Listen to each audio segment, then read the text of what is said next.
This leg exercise routine is different. Most leg exercise routines just work on building the strength of your leg, but this one does that, plus it works specifically on breaking that synergy pattern, which is that stiff all-at-once movement that's actually keeping you from standing up and walking.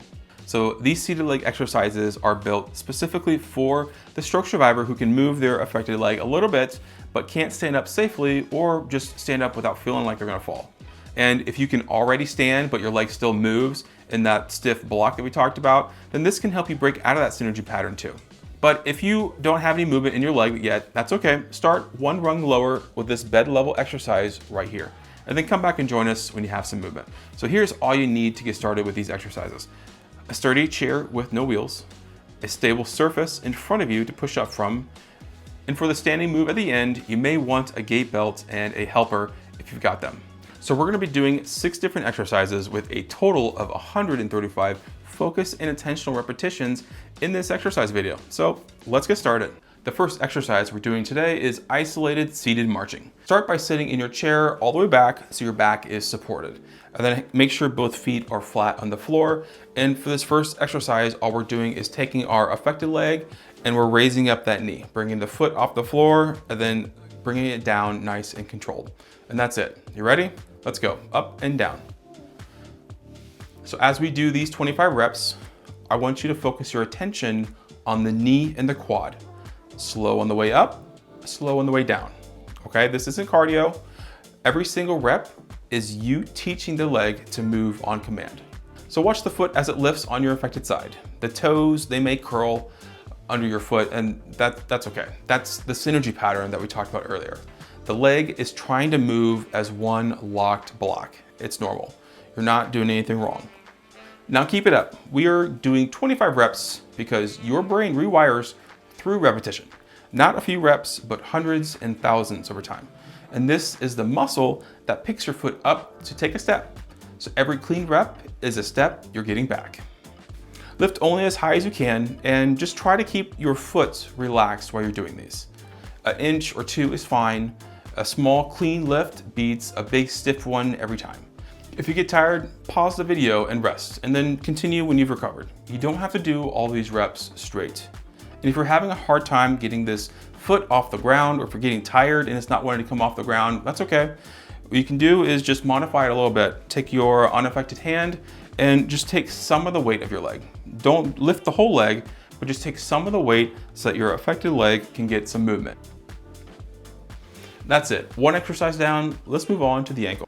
Exercise 2 is heel to toe foot loading. So start seated back in the chair, feet flat on the floor, same positioning as the last exercise. So this exercise is basically just an ankle pump, but with our foot on the floor. So what I want you to do is start with the easy side by pushing your toes down, bringing the heel up, nice and slow. Go ahead and lower the heel and bring the toes up. That's all we're doing. Toes down, heel up, heel down, toes up. And I know a lot of you are gonna struggle with getting your toes up. I mean, that's one of the more common things that a stroke steals from people is their inability to dorsiflex, which is also called drop foot. And don't get discouraged if you're not able to get that foot up. If you can get it up a little bit, that's okay. Use what you have. And if you're only getting a little bit of like twitching in your muscle when you're trying to do it, that's still just as impactful. So do as much as you can to get those toes up, and over time, the nerve will strengthen and you'll get more movement there. So if you don't have any dorsiflexion yet, which is bringing your toes back, I still want you to practice that. And we're gonna practice it through mental practice. So mental practice is an effective intervention for those without movement. It's gonna help rewire to get that brain signal down to the muscles to allow you to do that movement again. So we're gonna push our foot down, bring our heel up, drop our heel. We're gonna mentally imagine the toes coming back. We're gonna imagine the toes dropping, and then we're gonna push through the foot again and bring the heel up. So we're still able to get the reps in even if you don't have movement. And that's important because that's what it takes to be able to rewire your brain to allow for that dorsiflexion movement again. And the third exercise we're gonna do today is seated knee extension. And this is the big strength builder that we've been working up towards. We're working on strengthening your quad muscle, the muscle right here. It's what extends your knee straight out in front of you. So what we want to do with this one is just kick it out in front, and pull those toes back if you can, and then lower. And nice and slow, kick out, pull the toes back, and lower. And straightening the toes like this is gonna help break out of that synergy pattern in this leg that we talked about earlier. And just like with the exercise before this one, if you don't have the ability to pull your toes back, just do what you can. Even if it's just a flicker of movement, that's still helpful, it's still rewiring. And if you have no movement yet, like in the last exercise, go back to mentally practicing that toes back as you do this exercise. This exercise is working the muscles that keep your knee from buckling when you stand. So every time you do one of these reps, you're building up a leg that you can trust. And if you can't straighten your leg all the way like this against gravity yet, no problem, just drop your foot to the floor, let the floor kind of hold some of the weight of your leg, and you're just gonna slide your leg out in front and slide it back. Or working the same muscles doing it this way. Same two directions, we're kicking out and pulling back, but the floor, like I said, it's holding the weight of your leg, making it a little bit easier for you to get more movement. I'd rather you have more movement that's less weight, essentially, than have less movement with more weight. So we are looking to get more range of motion into the knee. And if you gotta drop your foot to the floor to do that, it's completely okay. Now let's make this exercise a little bit more challenging for the last few reps. And this is where the real strengthening is gonna be happening. So for now, whenever you're lowering your leg, I want you to count to 4 before your foot hits the floor. So we're lowering the leg even slower. So fight it on the way down. Kick out, toes back, 1, 2, 3, 4, foot on the floor, and repeat. Kick out, toes back, and lower, 1, 2, 3, 4. Going slowly makes a big difference, doesn't it? I mean, I can even feel it. But this is putting the intensity back into the exercise. Intensity is important to have in your exercise programs because it's what pushes your brain to change. So if you're getting tired, that's okay. Pause the video, take a break, and join us again when you feel rested.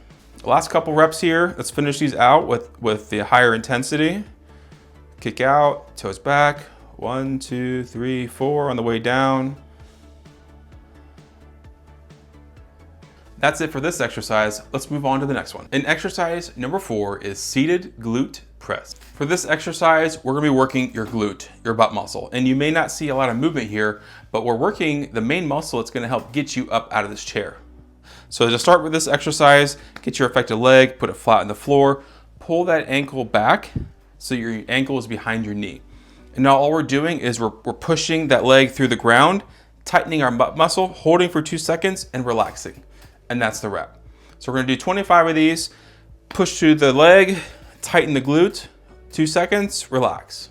This is the glute. It's the single biggest muscle for standing up and for staying standing without your hips giving out.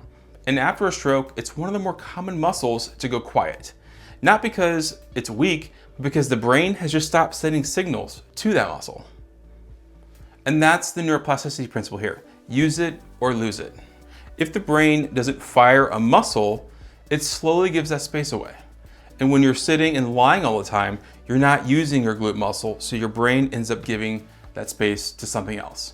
So every time you squeeze that muscle, you're sending signals from your brain to that muscle, reminding it that it's still there. As you're doing your glute squeezes, if you can't feel anything happening yet, don't worry. Just keep pressing your foot into the floor and intend the squeeze in your glute. Every attempt, the trying, fires the pathway. The feeling will come with the reps. We're gonna move on to the next exercise. If you are still working on getting your 25 reps, pause here, finish it out, and then catch up with us when you're done. Let's take a quick breather here. You've earned it. Shake that leg out, catch your breath, and while you're resting, hear me out. Doing this exercise routine once won't change much, but doing it consistently is what rewires the leg. And that's a lot easier to do when you're not doing it alone. I run a free Facebook community for stroke survivors. We run challenges, we keep each other accountable, and we share what's working. It's linked in the description. Come and join us. Okay, feel rested? Let's finish this leg exercise routine. And exercise number 5 is weight shifting onto the affected leg. And now we're gonna take everything we just woke up and put weight through it. So what we're doing here is we're gonna lean over onto our affected side. Using our affected leg, we're gonna push back to the middle. So lean to the affected side, push back to the middle, slow and controlled. So only lean over as far as you feel comfortable with. And you can hold on to the chair if you want, just to give you a little bit of support. But what I don't want you to do is to pull yourself back. I want you to lean over, use this for support, use that leg and push yourself back. Shift over and push back. So if you feel unsteady when you're shifting over this affected leg, that's okay. What I want you to do is do smaller shifts. Maybe just an inch or two onto that affected leg and push back. Because small and steady shifts still teach this leg, and we can build on the range as control comes. So here's why this one matters. This is the exact skill that's gonna keep you from falling. When you're standing and you're walking, what you're really doing is just controlled weight shifts, right? From one leg to the other leg. Your brain prioritizes what matters to you. And standing up on your feet and not falling, being able to stand up to hug someone, that is what matters. So this rep carries weight, literally and in your recovery. And that's it for this exercise. Pause the video, finish your 25 reps, and then come back and join us for the last exercise. And the last exercise we're doing today is supported sit to stand. So this is the last one, and this is everything we've been building up towards. So before we do a single rep, if standing is hard for you, if it's shaky for you, please don't do this alone. Have somebody with you or use a gait belt if you've got one. Caregivers, belt goes around the belly button and you're gonna stand on their affected side, whatever side that is. Your hand goes on the belt and you're only there to prevent falls. You're not there to lift, you're not there to help whenever they're doing their sit to stand. So setup here requires a sturdy surface in front of you, and that could be a heavy table, a counter, or my favorite, the kitchen sink in front of you. So once you're in position, what you're gonna do is you're gonna scoot forward by pushing your back into the chair, pulling your hips to the front of the chair, and get your ankles behind your knees, and now you're in position. So from here, all it is nose over your toes. You're gonna lean forward, and you're gonna push with both feet, especially the affected side. Sometimes I even tell people to lean over to that affected side to push.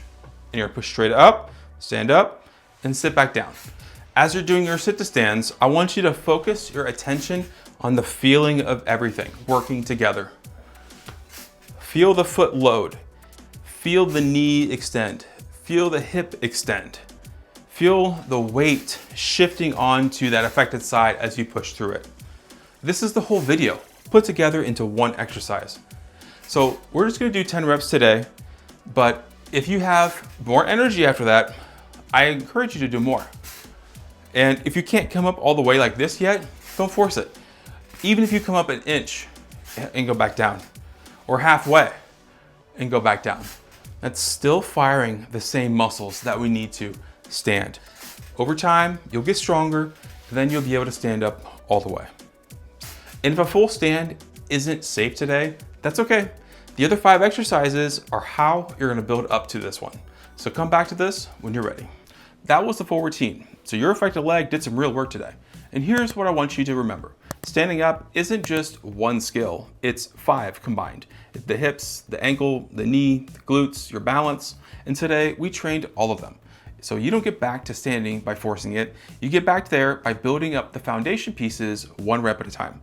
So do this daily, focus on quality reps over quantity, and remember, a handful of clean reps beats 100 sloppy ones every time, because your brain learns exactly what you practice. So if you finish this video and you still have some energy left over, that's great. It means you're ready for more. Rest a bit and then run this back again, because more good reps is always better. And don't forget, you're not alone in this. That free Facebook community I mentioned is linked down below. We run challenges, keep each other going. Come be a part of it. I'll see you next time.